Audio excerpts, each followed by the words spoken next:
Welcome to the Feel Good Always podcast. I'm Becky Bradley. This is real stories of love, connection, and remembering who we are. I'm here with my friend Avi. Welcome. Thank you so much, Becky. I'm so excited to be here. I'm really glad you're here. I want to get started by saying that if you're new here, welcome. If you've been following along, welcome.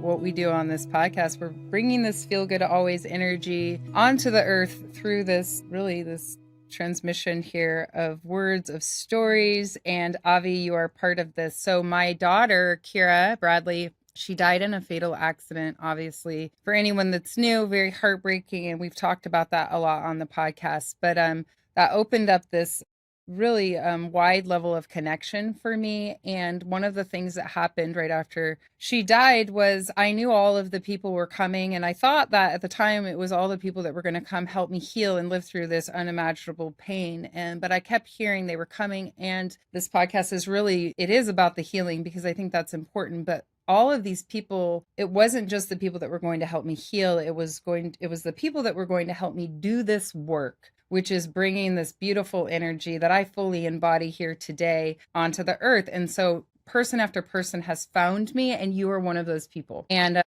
you're here, and the team, Kira, God, higher selves, humanity has asked you to be here at this time. And it's going to be really, really powerful what comes through. I'm just letting everybody know. Prepare, because it is really going to be a really powerful conversation. I can feel it, a lot of energy. And so I do have people from all walks of life that have come here, people that have never experienced this high level of consciousness, people that have never had a connection to the other side. And there's like a bunch of different people in all walks of life. And you are somebody that's really been connected to this most of your life. And so it's going to be really interesting for me to be able to ask questions to maybe help people that are listening understand better and really understand what is happening. Because I can have the experience, but I love it when I know you've helped me kind of bring words, help put words to what's happening. So with all of that being said, I am going to read your bio, and then we're going to talk about how we met. And we're really just going to give people a lot of really good information today. It's a frequency, it's an energy. So you know, those that are listening are going to feel it.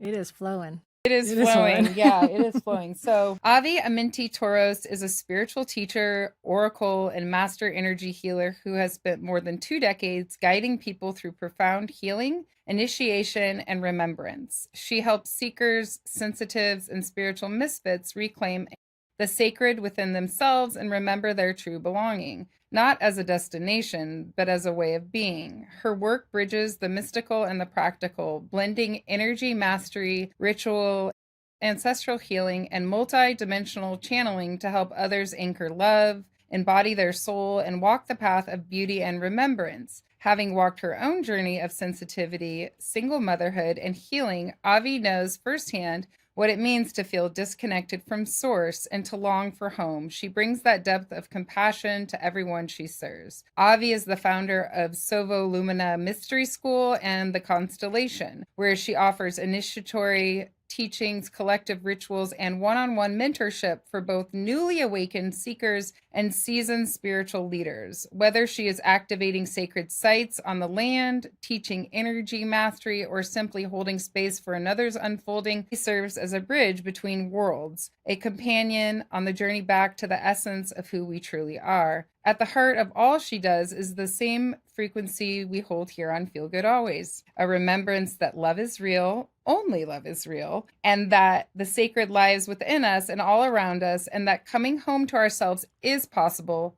no matter where we have been. Yes. I love that. Yes. So beautiful. So that is you, but there's this long line of things that you have done in your life. You're spiritual teachers. So I want to talk about how we met. First of all, we've had Heather and Andrea on the podcast. You actually met them in Egypt. Mm-hmm. So that's kind of how you come in on a 3-dimensional level. You guys all had your experience there. And I end up... And hearing about you while we were in Egypt, my friend and so we were hearing about this person and the ladybug stories, and so I had never met you, but had heard of you. Okay. Yeah. And I didn't make the connection until later, when we met. There was another trip. No, then there was another trip in Joshua Tree that other people took, Egypt people. And I remember feeling like I couldn't go on this one. I wasn't able to make it, but I loved hearing the story about how they met you for the first time. Some people met you for the first time there. And then I was like, oh, this person, I want to meet her. And then it was months later that we met. I love this. Yeah. I love this so much. So there's all these people that I haven't met yet, including you, that Kira came to a lot of you in Egypt. And that, there's a lot of people that have come to me and found me outside of that trip, but there are a core group of people from that trip. And I'm sure there's more coming that will find me. But I did spend a trip in Joshua Tree, and Andrea and I talked about that trip a couple podcasts ago, so people can go back and listen to that. But that was a powerful, powerful experience. And so we end up on another trip. First it starts with a gem show, and then we end up in Sedona. But so what happens on the day I meet you, I hear you're coming, but there's so much happening energetically. We were in a really high frequency state with a lot of connection. There's just warehouses and warehouses filled with crystals. And so it's a lot of energy. It was very high energy. And what happened for me that day is I started seeing this emblem. Sacred geometry. Yeah. The Merkaba, the Metatron's cube. So it was like I was seeing sacred geometry, but I was specifically seeing the Merkaba. And so when I say I was seeing it, I am walking through these warehouses filled with a ton of different sacred geometry, a ton of different, symbols and different crystals. But what happens for me is there will be a specific thing that I will feel called to. It's like breathing almost at me. And so everywhere I go, my attention will be called to it. Okay. And all I do is notice. I notice it, and I know I will find out later. So then what happens is that night you are driving and you walk in, and I see the tattoo on your arm, and it's the Merkaba. So I know, okay, I was being shown you ahead of time. And when I say that, it's not that I saw your face. It's not that I heard about you. Sure, I heard about you.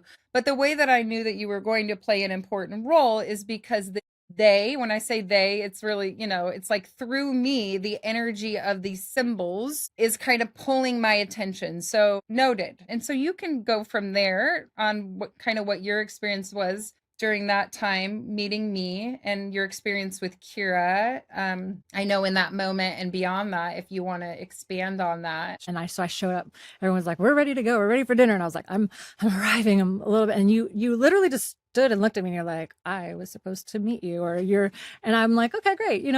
But I didn't realize that you had had those experiences before that. And then so later, when you said to me, you just you just took me in a way that felt really warm and welcoming. Yeah. And I think that we also really resonated in I could just feel how strong your mother energy is. It really is a very powerful, like you are your own whole force field. And I was just very drawn, really magnetic. And I was really grateful to meet you in that moment. I was like, we're going to be friends, right? And you're like, yeah, we are, like instantly.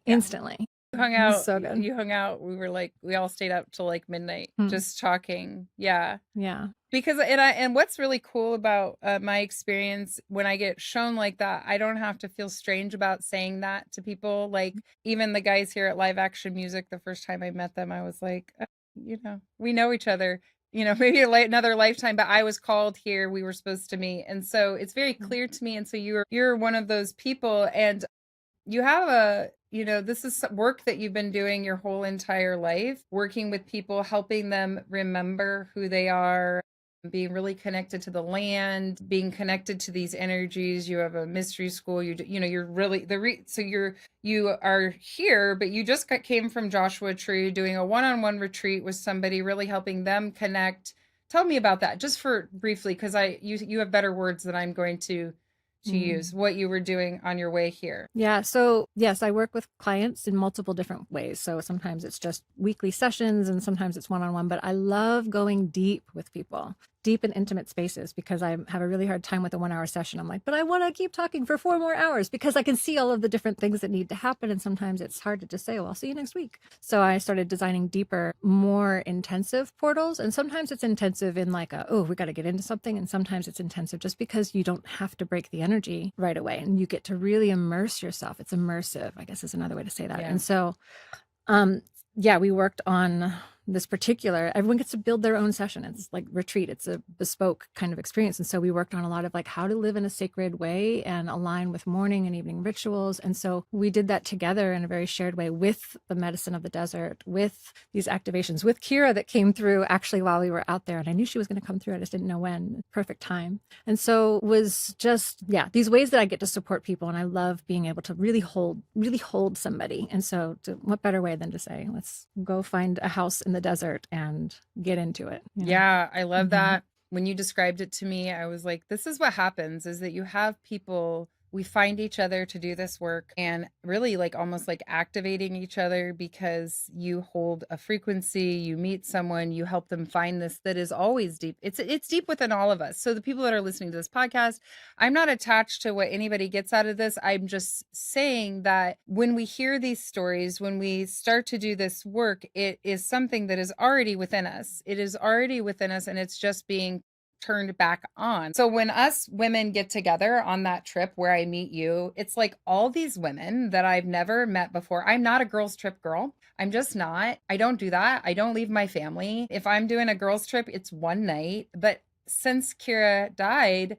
I have been called to do this work. I have been called, and I trust the guidance. And so it's like, I'm not just going on a trip. Sure, it's fun. It's actually pretty cool because I'm literally feel like sometimes I'm being blasted out to the stars. It's really cool, but it's more than that. It's more than just a girls trip because there's a bunch of women that are being brought together at this time to do this really great work, and we're all carrying these pieces. And so we get into this house and we're all just like, and this and this, and then it feels like you just got the keys of the universe and you all brought your pieces, brought it together, and then it just builds on each other, and we're all kind of doing the work together. You're out there doing this one-on-one work. I'm doing the podcast. Andrea's got the yoga. I mean, I could go on and on. Every person that's been on this podcast has a piece. Everyone that's listening has a piece. Everyone has a piece and a part. It's just putting the work into it, being conscious of, I always tell, the listeners, like, how do you spread this? How do you every single moment think of, am I spreading this in this way? Am I seeking, we can't do it wrong, but there might be something that somebody's listening to. And we're going to get into, and you're going to really explain to me.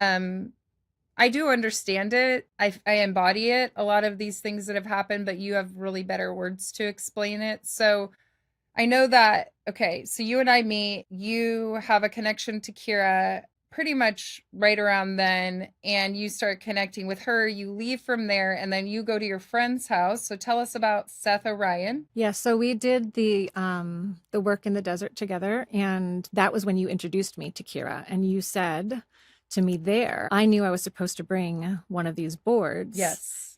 And I've talked about the boards on the podcast. The board is really a letter board with a pendulum that spells out words. And when I use that now, I used it when I first got that tool, which was given to me by somebody that says, I'm supposed to give this to Becky. I used it like almost every day. And then my team kind of was like, you don't need this. So I'll get a feeling. And usually it's for other people. And so I had an extra one. And when I left for that trip, I heard to bring another one, and I knew it was for you. And you didn't know who it was for until you were like, no.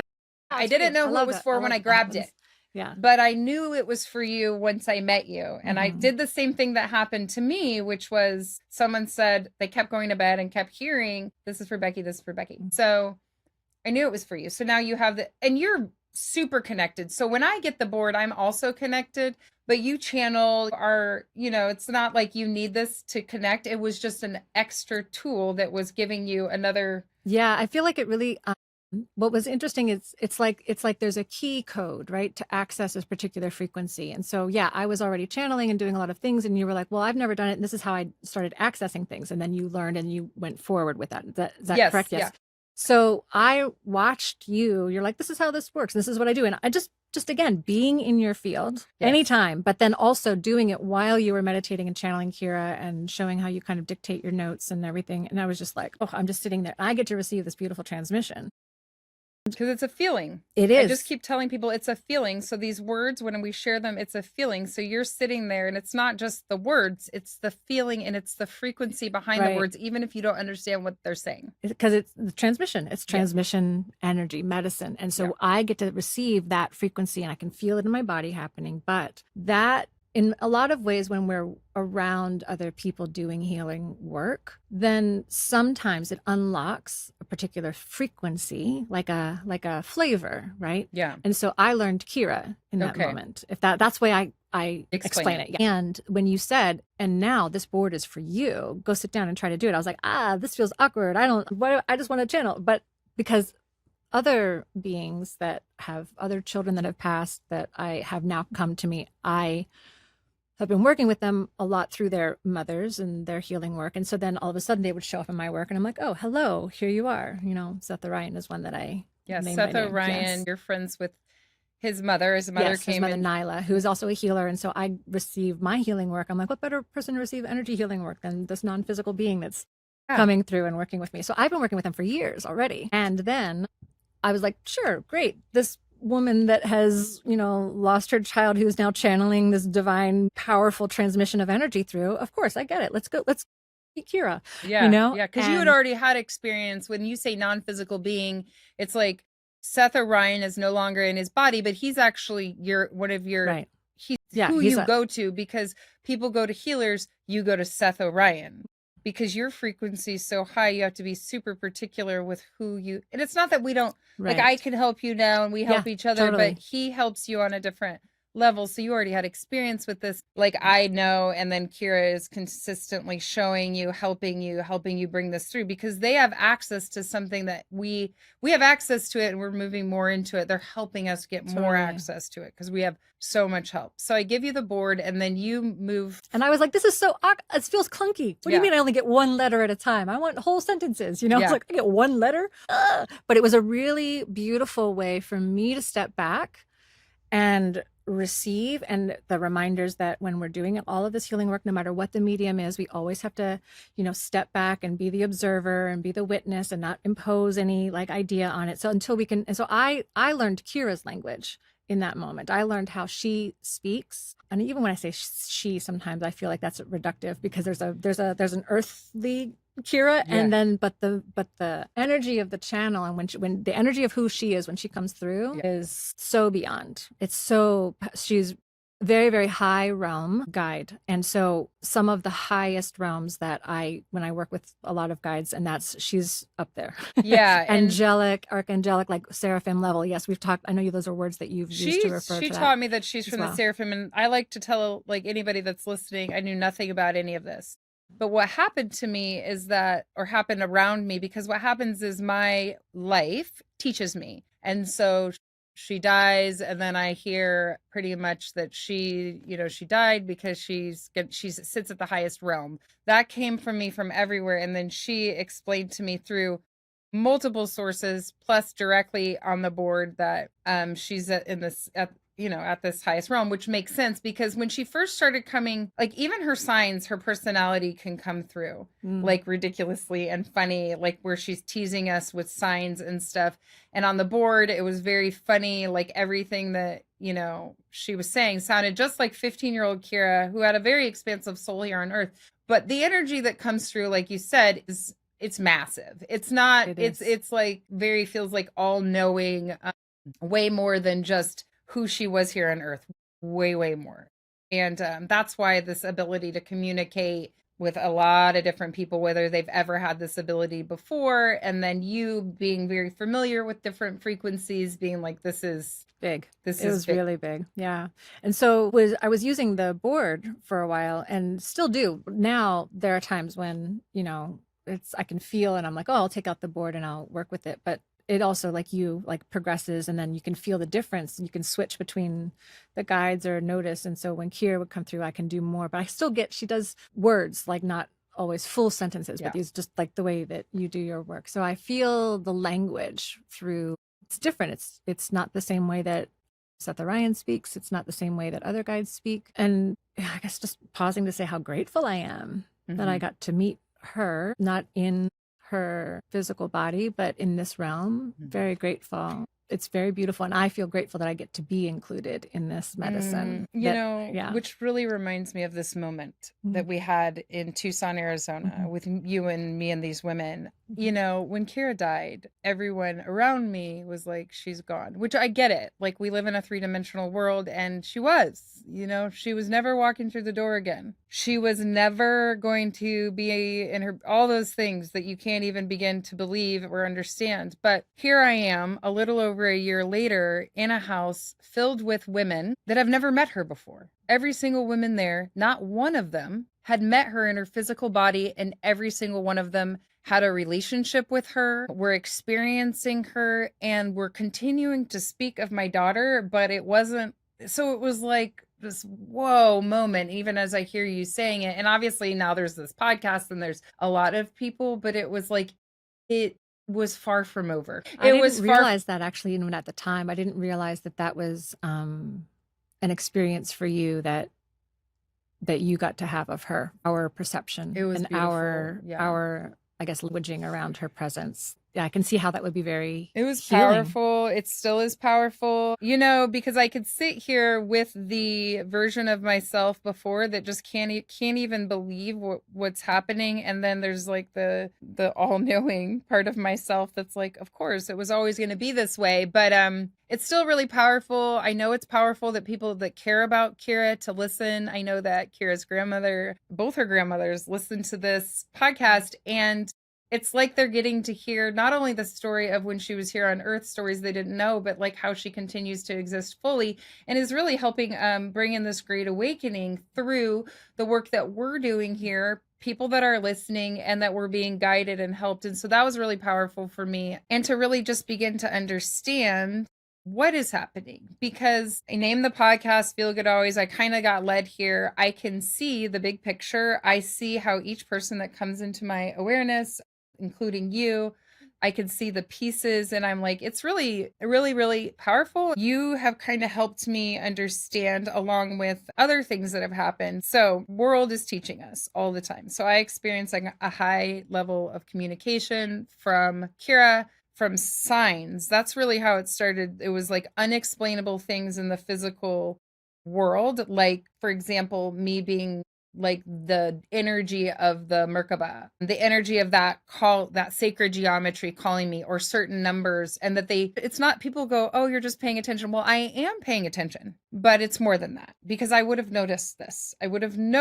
I can have all the children that you spoke of, Seth Orion, Mesa, Colin, Josiah, Kira. These are children that have died, and they are leading this great awakening. A bunch of children that connect to me that all have signs. I could walk through Target and every single t-shirt, everything on the side, every single thing is one of their signs. They're everywhere. Like, that's not something that I just started noticing. That is multidimensional communication through the physical world. It's constant. Anywhere I'm going, even when I'm out in nature, and I'm constantly in communication. And so recently I had a quantum physics thing happening. So quantum physics, Becky Bradley really doesn't pay attention to these things. So in this, I don't really know a lot about it, but I started seeing slashes. So I was seeing the slashes everywhere. I didn't know what it was, but I was seeing these like 3 slashes, whether it's a grate on a coffee maker, or it's 3 lines on a table, or it's 3 lines on a light pole. I was seeing it.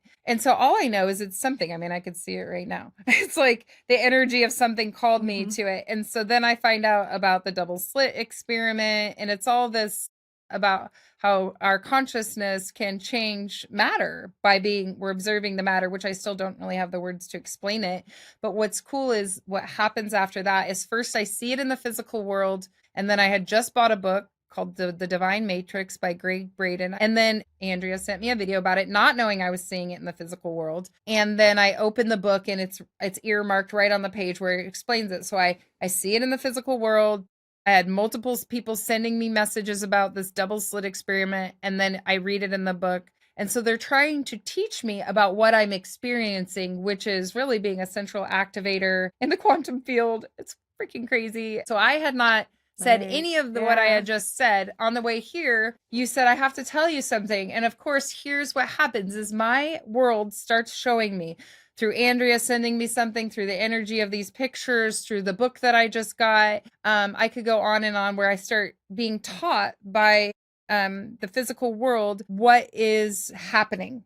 And then today, what happened is you started to explain to me without knowing that I was having this series of synchronicities, what's happening. So I would love for you to explain that to me again and to anybody that's listening, because maybe they need to hear it. They need to hear it if they're listening. Because you do a lot of talking and that's kind of the point of this podcast, to really kind of share the experience that you've been going through, and that so much of the time you're referencing the signs, the things that are coming to you, the ways that you see. And you don't always use the word synchronicity, but you're talking about it like it's the ways that you're being communicated with, right? And so when I have always heard you talk about this, I see like when people speak, I can kind of read the different layers that are happening, and my brain kind of breaks things down in sometimes this really like nerdy way, but I can feel the distinction of what's happening. And so what I was wanting to convey to you, it's like this way that you're talking about signs is slightly different than maybe the way a lot of people might hear about a synchronicity happening. It's the same, but different. Okay. So when we see synchronicities in the world, it's oftentimes a resonant field that we've entered. Like the quantum field itself is a very neutral place. Like you say, you observe something and you create it, or the thing is happening to you, time, space kind of melts, and you get to receive you catch up to what the sign is. So maybe I see something ahead of time and then it explains it to me. That's being in the quantum field, which it's wild. Yeah. And so a lot of times whenever we are working through feeling like we're in a state of flow, or like this is another language that people have around this, like when you're in a flow state or when you're in the state of flow, then we are more aligned energetically to a resonance, and those things that are resonant to us in our non-physical higher self being, in our soul level, right? Yeah. And so also more, even we could even break it down into less spiritual terms, because we're talking about quantum physics, actually, which is spiritual, and there's such an overlap. I love that. So when we see signs, I think a lot of people sometimes go, the universe is happy for me, right? Or the universe is telling my guides are talking to me. Yes, confirming, happy. Like there's a little bit of a personification that can happen, which is beautiful and true. And what blows my mind, and hopefully I invite it to blow all of yours as well, that we get to open up and recognize that we live in a quantum field that is created just because we exist. We are light condensed into form, into matter already. We are already, just the fact that we are living and breathing beings here, master creators, right? This consciousness has been conscious enough to become matter. Yes. Consciousness creates the matter. Yes. Matter is consciousness. Yes. It's just a different version of it. It's a more solid form. It's a slower moving form. Right. So when atoms are colliding against each other, the solid state is a slower moving state than a liquid form or a vapor form or a plasma form. And so what we are doing is interacting with a quantum field pretty much consistently, and we can recreate ourselves, right? We can be miraculous beings. We are quantum beings. And I think that goes back to what we're saying before. Like, we are remembering who we are. We are the sacred technology. We are living in a sacred, I like to add that sacred, but it's ultimately neutral. It's just the state of the world. Quantum field is neutral, and it's intelligent because it's also there, and it's love. So we can add these qualities and make it sound like it's beautiful, and it is positive love, and it's supportive because it already just is us as well. And what I see with you is that you live very close to that quantum field. You live very much in it. Like the veils of forgetfulness that have been laid upon us for centuries, there are people that are closer to that field than others. And through your initiation through this grief portal that you've walked through, you have, by virtue of also Kira's transformation herself coming forward, right, to bring it to you, this access that not a lot of people hold right now in the same experience, right? Other people lose their child and they're not in the same exact. Yeah, I think when you lose a child, it does bring you to an awareness that most people do not experience. But yes, this high level of, like, I literally feel like I think about something and it happens on the global stage. So I'm careful everywhere. my inner, what's happening on the inside is happening everywhere. If I'm having, a theme, it could be as simple as, if the name Barbara, that came in, and this happens with lots of names, where everywhere I go, it's Barbara, Barbara, Barbara, Barbara, Barbara, everywhere. In one day, I'll meet like 10 Barbaras, and then the name will be on a billboard. And so it's like, that's a simple example, but because you are so much in the flow state, you are so much in this higher resonance that you also magnetize these experiences. And it's collaborative language. Like it's a language that you speak. So you are collaborating with the source field. The quantum field is the source field. You're collaborating with the source field. And then the guides that you're communicating with, specifically Kira and these others, are using that. And you're speaking a language that it's not like you said, my whole world is like walking around and seeing this and seeing this and seeing this. Like it's just this running commentary happening while you're also having conversations like with everybody else around you. Don't be suspicious. Don't be suspicious, which is, I always think that. I'm like, I'm going to try to act normal for a second. And I'm like, boom, boom, boom, boom, lot happening, which is cool. It feels good. It does not feel bad. It does not feel overwhelming. I can sleep. I can hang out with my family and laugh, and we can joke. And I can also be connecting and having a lot coming in, because I am expansive and can handle all of it. And I think that's, and I don't have to know how it works. I don't have to know how it works. I love that you tell me how it works, but they want me to know how it works. That's why they're teaching me. That's why my field, through all of these experiences, is teaching me how it works. But it seems silly, because I'm like, oh, well, I already am experiencing it. I don't need to figure anything out. I don't need to know what that means, because I will get shown what I need to know, which is that total surrender. But they want me to understand it so that I could speak here about it for whoever's listening that already maybe knows about quantum physics, or so that I understand my experience better, because we're all heading here. This is where we're going. Absolutely. And that is what I hear. That's what I'm hearing right now. Like living in a flow of consciousness, and that consciousness expansion. I'm sorry, I interrupted you. No, living in a flow of consciousness that, like the stream, many of us are like on the riverbanks, right? Watching. And then we hit it for a while, and we're in it and being pulled along, and we have to be able to stay afloat a little bit while we're in there, and then get your capacity increased, get your energetic, awareness, and your energetic body, mind, and your channel open enough to hold that flow. So how do you do that? That's a good question right here, because that is such a thing. So for me, what brings me here, I have all these practices, which I've shared a lot of that on this podcast, and surrender, stay in the moment. I'm not attached to anything, because I am helping bring this energy onto the earth, as we all are. I'm just super aware of it. One of the things, though, when you talk about being able to be expanded, you did help me. So when you start to feel this energy of high frequency, where we have the synchronicities, where a lot of stuff starts happening, even just simple as a rainbow appears, it feels good. For me, it felt like, and even right after Kira died, it didn't really make sense, because I could feel pretty good. This literally, like, it feels like energy running through my body, and learning to hold that energy, learning to ground that energy. You might have anxiety or muscle twitches or sickness. I have been sick every 6 weeks since this happened. I get colds, but I understand, of course, my body is trying to hold all of this frequency, expansive, connecting to on multidimensional levels, but I still live in a human body. And so that we begin to expand, and you're using this riverbank example of, like, we get into the flow and we start to expand. And you stood there and you said to me the first time you met me, and you came to me and explained to me what I needed to do, because you knew it without me saying anything. I didn't say anything to you. You just explained to me that I needed to anchor the light, because I will lay in bed at night and it will literally feel like I can feel the light just shooting into me, and you helped me. I remember laying there and that night now I do it when the frequency is really high.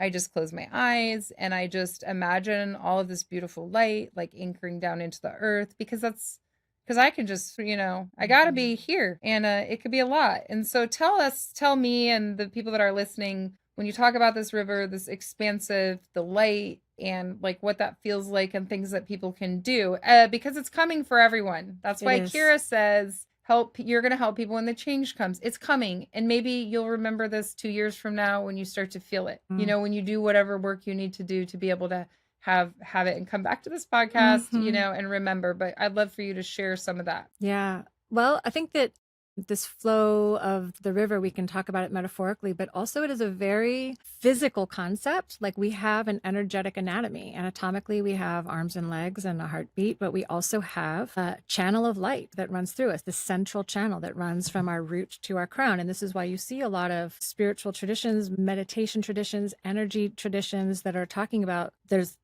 across all the cultures, the same channel that runs up and down through our torso. Primarily, right? We have secondary and auxiliary experiences, but the torso from the root, from like right between the legs and from our feet, all the way up through the crown of the head. And that central channel, the Sushumna, the Kundalini energy, we've got a lot of words that we can use for it, but just think of it like it's an open tube of light that moves through us. And there's different styles of currents, the up and the down and the ways that that moves. But what's important is that we recognize that there is an above and a below within us. There is a crown and a root. There is heaven and earth within us. And oftentimes when people are going through their awakening and they begin to find and feel this beautiful light energy, there's this, oh, it feels so good. It feels so good there. Finally, I can be up there in this blissful feeling and in this joy and this expansiveness and the consciousness awakening that happens. And one of the things that can happen, not necessarily for everybody, but it's very easy to just say, I love this experience and I want to stay here, and then remove themselves from the ground and spend a lot of time building this intuitive center and building this open crown space, and without building the proportional architecture below them to hold that amount of light. Yes. That's important. And that's why you came to me. We were here to help each other. Yeah, totally. So cool. Yeah. And we're here and we get to spend the next couple of days together, and it's so beautiful how it just all lines up perfectly. We help each other. We do. We're all helping each other. People listening to this, they're helping us. They're helping us by listening, because they're feeding us the energy that helps us all do this, that propels us to do this work. And so you did help me, because I was very, it's kind of nice, especially after your child dies and the rest of the world thinks that it's over and all of that. And so I was in that really high vibrating state. And then I come back down and to do the work here on earth that needs to be done. And it still can feel really good. It's just that, there's got to be that balance of coming back into the body and, really understanding what's happening. And I have to experience all of it, which I continue to have new experiences to be able to help people when the change comes. And that's what Kira, those were the words she gave me. You're going to need to help people when the change comes. And it's here. I mean, it's already happening. And it's coming for all of us, and it feels good. That's why it's the Feel Good Always podcast. But it could feel like a lot. It's like learning a new shape. Like we're learning a different shape of ourselves. And when you're used to like wearing the same outfit every day, and like this, these stretchy pants, my sweatpant outfit feels really comfy. And then all of a sudden you have to put on a suit, and you're like, what am I walking around in? Or what are these shoes that I'm wearing now? Yeah. So it's thinking of it like we're making these subtle adjustments within ourselves to hold ourselves a certain way to align with what's actually happening. And so this energetic anatomy comes online, and it's always there, but comes online, right? We remember it. We're awakening it. We're activating it. This is all good language to like remember that it's just, even though you don't see it's already there. All of the things all the time, you don't see the sun's rays, but you still put sunscreen on sometimes, like to help yourself. So we have to actually practice working with our energetic anatomy to the amount of light that's coming through. And like you said, I really do want to nail this point home, that it's not just for healers. It's not just for people that are out there doing collective work and are talking about it and using that language. It is for every person living their life, no matter who you are, no matter what you're doing during your day, no matter who you interact with. It does not matter how you show up in this world or what your life purpose is. It is everybody's got their physical body. That means everybody has their energetic anatomy, and everybody is part of this collective ripple field of awakening. So the more that you do your inner work and you clear out your inner life and you work on your own selfish problems, it's not selfish. It is yourself. Yes, thank you for saying that ripples out and creates an effect to the next person you say hi to, maybe, or to your actual family. Like if you're the only person in your family doing your work on yourself and like healing your old wounds and old patterns, guess what? Every member of your family benefits. Maybe that's your work, right? You're just doing family life. Great. That is huge. And that is huge. Yeah, It it's is huge because it ripples out to everybody else that's ever had that family dynamic issue. It's not even just your family now. It's now a collective field of energy for everybody that has that particular family energy. And now you're contributing to this opening and expansion of a consciousness. Every single action that we take, it's not inconsequential. It is like the drop of water that goes into the infinite ocean. There is an effect. There is that, the butterfly effect. How dare we say that something doesn't matter or that we don't connect to this big, ginormous thing that we don't understand? Let us not understand it. Let us just let everything be that big and say, I don't know, but I'm going to show up and do my work, and I'm going to show up and shine my light because I know that quantum field that I'm a part of is my natural state. And when I'm that person, everybody benefits. Everything benefits. Yeah. And that's what we're doing. We're doing this for the highest good. Everyone, the people that are listening, like, you're not listening to this podcast if you're not doing exactly what you just said. You're called to it. There's something about it. And there's nothing for the people that maybe aren't listening to this podcast, which is a lot of people, obviously, or aren't doing the work on themselves. That's okay too, because it's not their time. That's not their time. And I understand that. Like, I'm not attached to who is supposed to be doing this work is not. I know that the people that are going to. And one of the things that you just said, I think it's so important. I think it was like 5 or 6 years ago. What happened to me is that the more I did this work, the more I needed it. To now, it's 100% of my life. And it was before Kira died, where, gosh, I got to take a yoga class, and I've got to have an hour and a half in the morning. And I've got, I have a lot of healing that I need to do, a lot of self-care. And the more I did it, the more I needed. And then it can feel like it's selfish. It's not selfish. There's nothing selfish about it. And we've been told a lie that we tell ourselves, probably, that we can't take care of ourselves, that we maybe don't want to, go on the trip, that we don't want to go on it's like, it is an investment. And it's not only an investment. When I did all that work on myself, that doesn't mean that I wasn't a mother. That doesn't mean I was. I have enough energy for all of that, but I can't have the energy for it unless I take care of myself first. I do want to take care of me. And thank you that I did, because I sit here before you because I knew taking care of me was important. That doesn't mean that I don't care about everybody else. Obviously, I'm doing all of this. It's huge, but it starts with me. And when I took care of myself, and I continue to every day, it's the core of everything I do, starting years ago, because it feels good to take care of yourself. And then you just want more of it. And then we have the ability to ripple it out. And really this non-attachment to what other people are doing. And you spoke well to the fact that sometimes it's in families that one person starts to go another way and starts to learn these things. You start to go out and do your own thing. And I experienced this with like friends and stuff, where I did have to go do my own thing, even though people weren't following me. But I knew that they were there, and I loved them anyways. It wasn't like I was like, I'm right, you're wrong. I might have done a little bit of that years ago. I might have done that where I thought I had found all the answers to the universe. It's also part of the opening. Yeah, like you think, I found it and I got to share it. And I do. But I'm not attached to my way is the only way. So that's just a constant message. It's like, do your work for you, spread your joy every moment, feel your pain, feel it all. And know that you have a part. Every single person has a part. Maybe it's not a podcast like this. Maybe it's like you said, it's raising your 3 little children. Maybe it's your job and every person that you talk to during the day. It doesn't matter what you're doing, you have a part. And I really think it's important when you say, like, understanding that we all have these energetic bodies.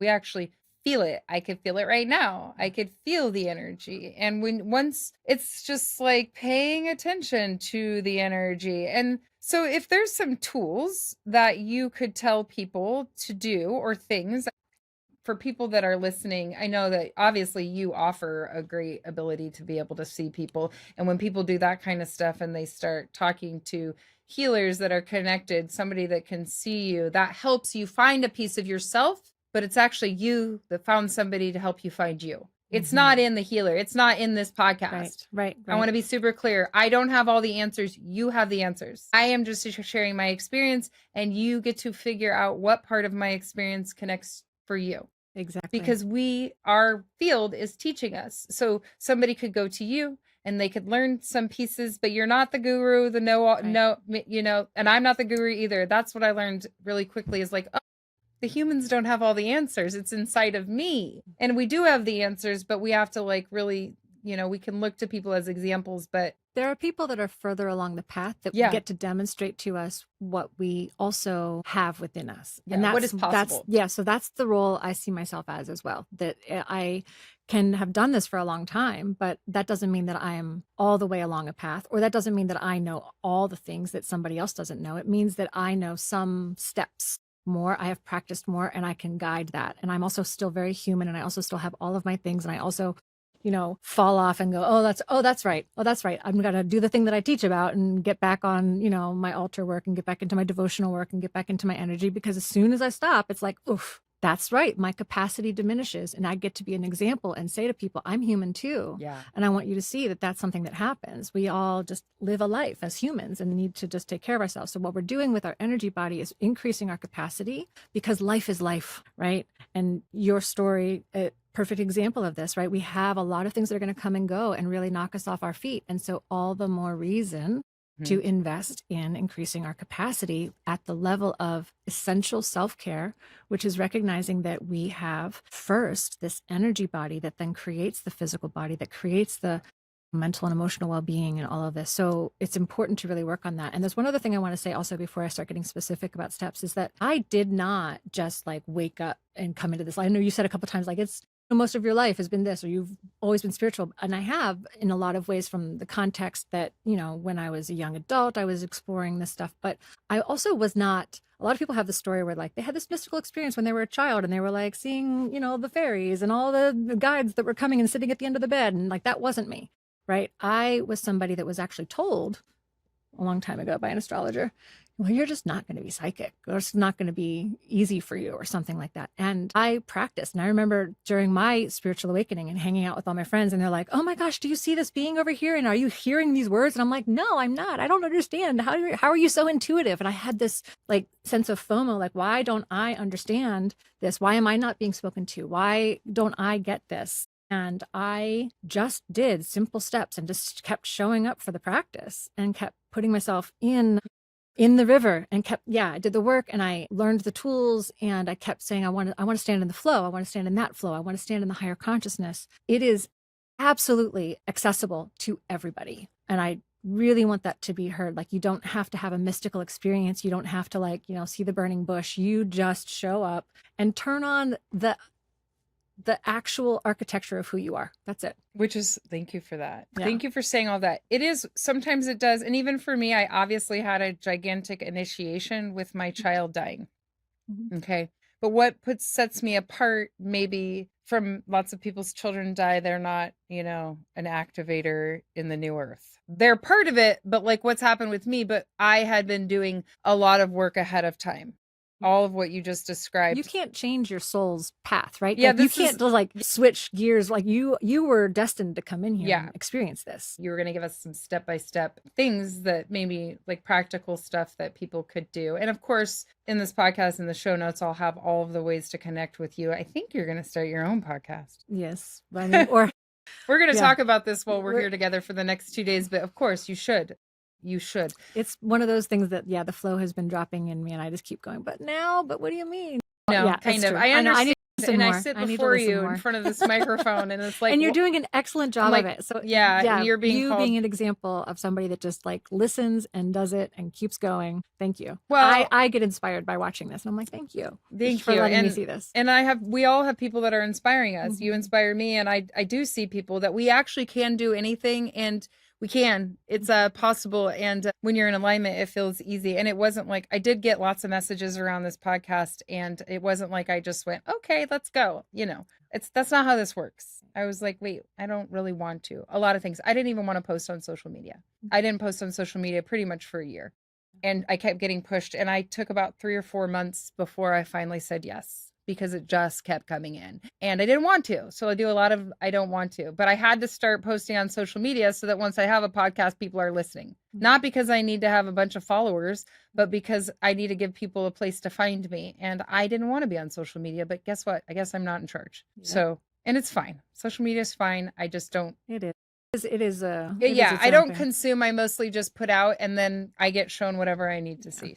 I've come and gone with it. So I've spent a lot of time on social media and like felt I make really wonderful connections. And then I just kind of took a nice break because I'm like, I'm enjoying this lushness and the people that I do Yeah. work with. And also, though, the networking and the web is growing and the hive is growing. And so it is, thank you, great reminders that we do the work to be in service and we don't always get to decide how that looks. And so there's a couple things that we're going to do. I want you to give those practical advice tips to people for helping them, practices that they can do. And then I also, of course, I'm going to want you to talk about what Feel Good Always, and we'll get into that. And at the end, I'd like you have this amazing ability to kind of channel and transmit information. Here for it. Okay, so some practical tips. I think that once we go back to what we were saying before, we understand that we are energy beings. We start to see ourselves really at that level. Then you recognize that everything that you're doing throughout your day is either picking up energy that you want or energy that you don't want,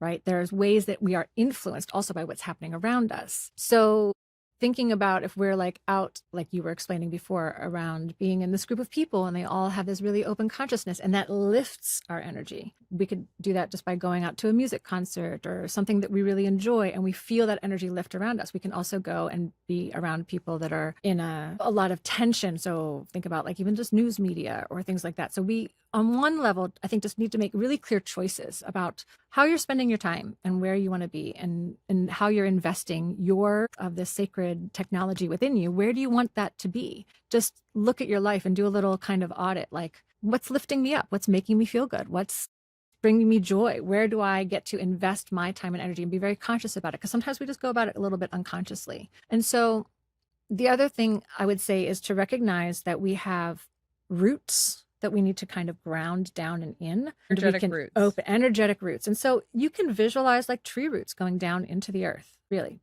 moving down through the soles of your feet, moving down through the legs, and feel the difference of what it feels like when you start to say, oh, I can be aware of myself below myself. Mm-hmm. Like if you just paused for a moment and visualized that, like, what does it feel like to sense the ground beneath you right now? Even like if you're sitting down, like, what does that feel like to feel yourself being supported? Not just by the chair that we're sitting on, but like the floor and the foundation of the building and the planet itself, like the bedrock below us. Like now you can start to feel your own physical body dropping into that more. In a very similar way, you now can consciously grow your awareness and your intention, follow that energetic channel all the way down and understand that we are connected to a living life force of this whole planet that we share. We are extensions of it. We are the earth, air, fire, water, mineral bodies of the planet itself. And so we just get to go down and be like, hello, returning to the mother, returning and receiving that life force energy. So that's just a really simple grounding technique to just really feel that. Yeah. As we just let that keep going, right? That's so for beautiful. A moment. And then bring that energy up. I guess we're going to go ahead and do a little bit of the energy healing while we're doing it right now live, not just talking about it step by step.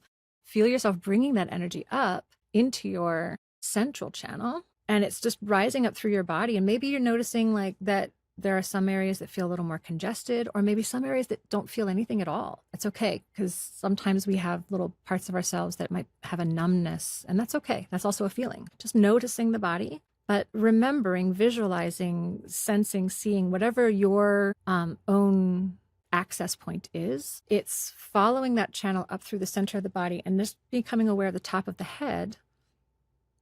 And then rising up through that and sensing yourself above yourself, sensing the amount of space that exists above you, right? So now you're entering more into your auric field, into the biofield energy that we occupy. And now sensing the energy that's behind you, sensing the you that occupies space behind you and to your right and to your left and in front of you. And now do you feel how we just all expanded into our field and became the remembering we stepped into what's already there, but our awareness shifts, like we just changed clothes, we feel different. And so when you're doing that and adding your awareness, let's also add intention that this area is clear. This area is only our energy and not all of the other energies that we've interacted with, not the conversations that we've had before, the worries, the concerns, the news that you might have heard. And I want you to just feel like a waterfall of light, like you're taking a shower. We're cleansing, we're clearing this whole auric field right now of anything else that might be attached to it that is not just our pure soul essence, that pure quantum field,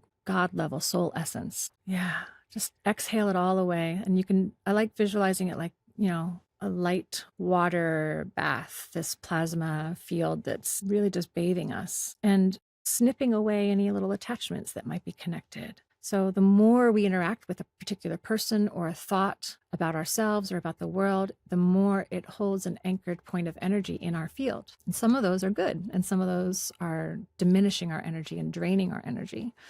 And it's okay to say, I'm reclaiming the space, but it does require our attention and our intention. That is the most important thing, to recognize that we have to always create intention and awareness. And it's that simple. It's that simple. Just focus. Choose where you're placing your attention. Choose where you're investing your time. That is the core of a spiritual practice. I call every part of me back. All aspects. I call all parts of me back across all dimensions of time and space, all layers of consciousness. I feel myself returning to me now.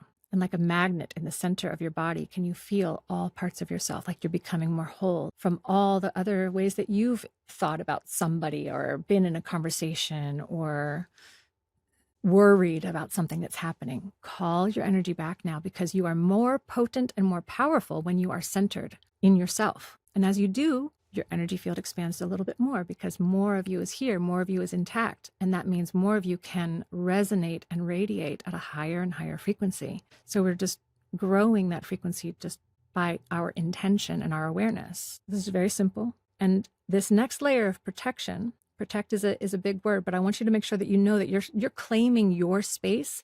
One of the most important things that we need to do as we're awakening our consciousness and as we're moving forward into this new earth is to recognize that we are sovereign energy beings. This great awakening that's happening, this awakening of consciousness, means that the field of the non-physical is becoming more clear to more people. The more that happens, the more we need to learn how to be in that field. The first and most important thing is to recognize who you are and who you aren't, to practice discernment, to say, what is mine, and I claim this space, my highest soul's light. Nothing can be here without my permission. Nothing has permission to be here but my highest soul's light. And when you do that, you now set a frequency resonant like a template, like the key code, right? To access more and more light that does want to come through and help you, and not anything else that could drain your energy. I'm taking care of myself. That's what we need to do for our energy bodies more and more frequently, because that alone goes a long way toward building the template of who you're going to be tomorrow and the next day and the next day. And the more that we look out at the world that is falling apart, many things have to fall. There's a systemic collapse that needs to happen. Like we, can feel that happening around us, and we can get swept up into that frequency of the fear and all of the turmoil. Or we hold it as witnesses, as love witnesses, as witnesses holding a channel of love without getting swept away. And the only way to do that is to know who you are already. Know that you are the channel of love. Know that you are that divine, like this crystalline point. If we know what our field looks like, if we know who what our channel looks like, and we practice that, we practice standing still, we practice standing solid, we practice standing on the earth and channeling heaven on earth, and allowing earth to rise up also into this frequency of heaven. So we are the bridge. We are the bridge. Yeah. And all of that, for the people that are listening, they're practices that you can do. You can listen over. You can actually just go back and replay what you just said. Yeah. And I do have this program that, has all of those, and I'll individually broken down, and also like a mini tune-up and like a long form version of it. So yeah, people need it. People need that. This is foundational. Regardless of what kind of work you want to do, whether you're a spiritual person working in the field as a healer, or whether you are a nurse or a teacher or a mother, does not matter. Everybody, we all have an energy body. Yeah. We all just need to clean it up every once in a while. And to be able to really embody all of the things that you said doesn't just happen through listening once on a podcast. It happens through lots of things and work. And practice that you can do, and intention to then you expand into these higher levels of consciousness, and ultimately you feel good. You do. I was just going to say that. I was finishing that sentence, or having another version of that sentence, because one of the things that does motivate people to continue this work is when they feel good, right? We want you to feel good. We don't want you to just feel like it's work. It's not just work. The benefit is tapping into this expansive consciousness and feeling bliss and feeling love and feeling all of that possibility. And that is motivating to show up and be like, okay, I guess I'm going to meditate today. Or okay, I guess I'm going to remember that I need to clear some things off. Yeah. Right? So after all of that, which was very beautiful, thank you. I mean, I asked, you kind of put both of those together, the transmission, which is Well, we just could go that's further. coming through you. Transmission, two things. If you want to do the transmission at the end or the what feel good Well, I always think in means to you. some ways, I think I've might have spoken to that just now, that we are feeling good always Yeah. in the context of the world being what it is, in the Yeah. context of our lives being what it is. For those of you that speak astrology language, I have Pluto conjunct my sun. That means that in my daily life, in my identity, in the core of who I am very familiar with the underworld. Yeah. I'm very familiar with how things are not always what they seem, or there is something that is there to be transmuted, that the death rebirth cycle is part of our life, right? And that is actually okay. We can feel the process of like death, rebirth, the metaphorical death, the spiritual death, all of that happening over and over and over again, recreating ourselves in these horribly dramatic ways or these really beautiful, awakened, activated ways. But we can always do that while understanding through surrender, through trust, that it does not have to mean we are attached to feeling bad about it or labeling it as bad. We feel good always through that process. It's not, I don't think that you ever have this message around it being like a toxic positivity can get a really bad rap now within the spiritual community, and people dismiss things that are like, oh, we don't want to feel good, everything's bad. Like, why? We have to acknowledge it, we have to feel it all. We do, and we don't attach to it. We don't have to go into it all the time to really say, but because we can identify with it so much and identify with our trauma and tell the story of the trauma over and over and over again until it rules us and it controls us. But no, that's not who we are. We can feel good and have it all happen, experience it, and not attach to it. Exactly. Because we are divine, miraculous, quantum beings, ultimately at the core. Yeah. Go ahead, go back. And I understand that all of that can be said and people can be like, I don't get it. Well, keep listening. Keep listening. That's what I'm saying, is like, keep seeking, keep listening. Showing up for yourself. Keep showing up for yourself. Into the flow. Find more of that flow. And when you feel that, then you will also begin to go, oh, wait a minute. Is this the part that feels good? Oh, wait, that's I want more of that. And I can do that by showing up. And sometimes it is hard and it feels like suffering and it feels like anxiety and fear. And it's just that continuous awareness, like you talked about, intention, seeking, and all of it. And if people are listening, they're doing the work. You're already there. You're already doing it. You're already doing it. This being able to feel this transmission energy and let yourself experience yourself as quantum, let yourself experience divine love, let yourself experience, like we talk about living a spiritual life and living a sacred life, but how many times do we know what that feels? It's important to really connect to that. Doing that, and the people that listen, taking the time to listen to that transmission to feel what it's like. Thank you so much for being here today, for everything that you shared. I love you. I love you. I'm so grateful. Thank you, thank you, thank you. Yeah, and I'll show everybody how to connect with you. And thank you for listening, and tune in next time. Thank you so much, Avi, and for everyone that listened today. She also did a transmission in that, but I went ahead and pulled it out so that you could listen to it. So you'll see that, and it'll be the next episode. Also, I want to remind you guys that we're doing a Costa Rica giveaway right now through the Kira Bradley Foundation. You can find that link down in the show notes. It's only $22 for an entry, $111 for 6 entries, and $222 for 15. And that's for 2 people to go for 8 days, 7 nights to Costa Rica. Everything was donated to the foundation, and we're really just opening this up to give somebody an opportunity to win a trip to Costa Rica and also raise money for foster kids in the process. If you're listening before December 22nd, 2025, click that link. It's really an amazing opportunity. We love Costa Rica and we love helping people. Also, if you haven't followed the show, please do that. It really helps. Thank you so much. I love you guys, and I'll see you next time.